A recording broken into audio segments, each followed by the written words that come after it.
हाँ, तो हम पढ़ रहे थे प्रॉपर्टीज ऑफ डॉट प्रोडक्ट या स्केलर प्रोडक्ट, है ना। मैंने पढ़ाया था वेक्टर्स की फ्लो, वेक्टर्स की मल्टीप्लाई कैसे करते हैं। तो वेक्टर्स की मल्टीप्लाई दो तरीके से हो सकती है, डॉट प्रोडक्ट और क्रॉस प्रोडक्ट।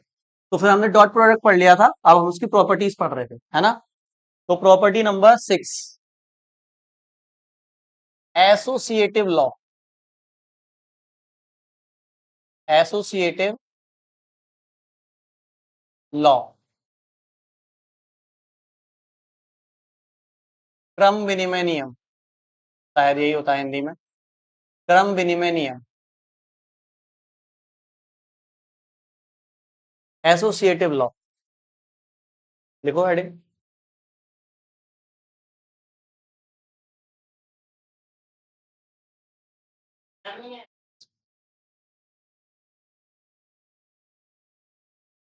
कैमरा हिल रहा है यार, बहुत ज्यादा हिलने लगा अभी। देखो, अगर मेरे पास ऐसे करके तीन वेक्टर हैं, A vector plus B vector plus C vector, A vector plus B vector plus C vector, ठीक है। तीन वेक्टर है मेरे पास। मैंने क्या किया, मान लो पहले मैंने इन दोनों को ऐड किया और फिर जो आंसर आया उसको इस वाले के साथ ऐड किया, फाइनल आंसर आ गया। या पहले मैं आगे वालों को ऐड कर लूं, फिर जो आंसर आया उसको तीसरे वाले के साथ ऐड कर लूं, कोई भी फर्क नहीं पड़ेगा। इसी को क्या बोलते हैं हम, एसोसिएटिव लॉ। तो डॉट प्रोडक्ट एसोसिएटिव लॉ को फॉलो कर। अरे एक सेकंड रुको। हम्म,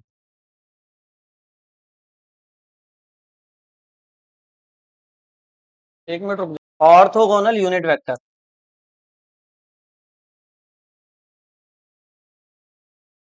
ऑर्थोगोनल यूनिट वेक्टर, इसको देखो, बताइए। ये इंपॉर्टेंट प्रॉपर्टी है, इसको आपको याद रखना, ठीक है। इसमें क्या है, बताया था ना, एकांक सदिश। एकांक सदिश कितने होते हैं ये, ऑर्थोगोनल यूनिट वेक्टर कितने होते हैं बताओ। तीन होते हैं ना। इधर देखो बोर्ड पे, कितनी एक्सेस होती है मेरे पास, एक्स एक्सेस, वाई एक्सेस, और जो बाहर होती है वो जेड एक्सेस। जो एक्स एक्सेस की तरफ हम वेक्टर लेते हैं यूनिट वेक्टर, उसको क्या बोलते हैं, आई कैप। आई कैप का मतलब एक्स एक्सेस। जो वाई एक्सेस की तरफ लेते हैं उसको क्या कहते हैं, सेम जो जेड एक्सेस की तरफ होगा, ऐसे बना देता हूं जेड एक्सेस को। जो जेड एक्सेस की तरफ लेते हैं उसको क्या कहते हैं, ये जेड एक्सेस आपकी तरफ आ रही है परपेंडिकुलर, ठीक है। तो अगर मैं आपसे कहूं आई कैप का मैंने डॉट लेना है जे के साथ, तो क्या आंसर आएगा, कोई बताएगा।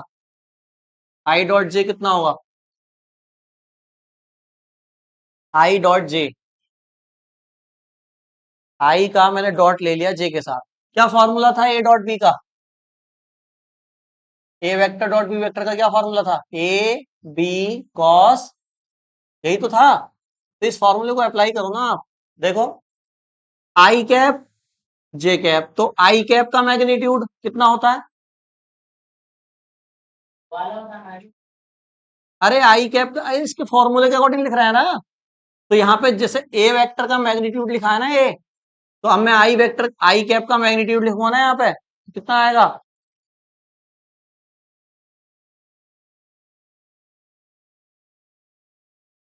ये हेडिंग क्या लिखी है मैंने बोर्ड पे, ऑर्थोगोनल यूनिट वेक्टर्स। ये जो तीन वेक्टर हैं आई कैप, जे कैप और के कैप, इनको क्या बोलते हैं हम, ऑर्थोगोनल यूनिट वेक्टर्स बोलते हैं। यूनिट वेक्टर क्यों बोलते हैं इनको, क्योंकि आई कैप का मैग्नीट्यूड, जे कैप का मैग्नीट्यूड और के कैप का मैग्नीट्यूड, तीनों का ही मैग्नीट्यूड कितना होता है, वन होता है। और जिन वेक्टर का मैग्नीट्यूड वन होता है उनको यूनिट वेक्टर कहते हैं। अब ये तीनों ही 90 डिग्री पे होते हैं, इसलिए इनको ऑर्थोगोनल कहते हैं। ऑर्थोगोनल का मतलब 90 डिग्री, तो इसलिए इनका नाम पड़ा है ऑर्थोगोनल यूनिट वेक्टर। तो इनका मैग्नीट्यूड कितना होगा तीनों का, वन। अब बताओ, आई कैप का मैग्नीट्यूड वन, जे कैप का मैग्नीट्यूड वन, इनटू में क्या आएगा, कॉस थीटा। थीटा कितना है, थीटा कितना है, कहाँ है 90? हाँ ये आएगा। आई कैप और जे कैप के बीच थीटा कितना है? 90। तो यहाँ cos 90। cos 90 कितना होता है? cos 90 कितना होता है? तो आई का जे के साथ डॉट करोगे कितना आएगा? 0। अब बताओ, जे का के साथ करूं, जे का के साथ करूं तब भी कितना आएगा? बोलो जरा। अभी भी तो एंगल 90 है, ये भी तो 90 है।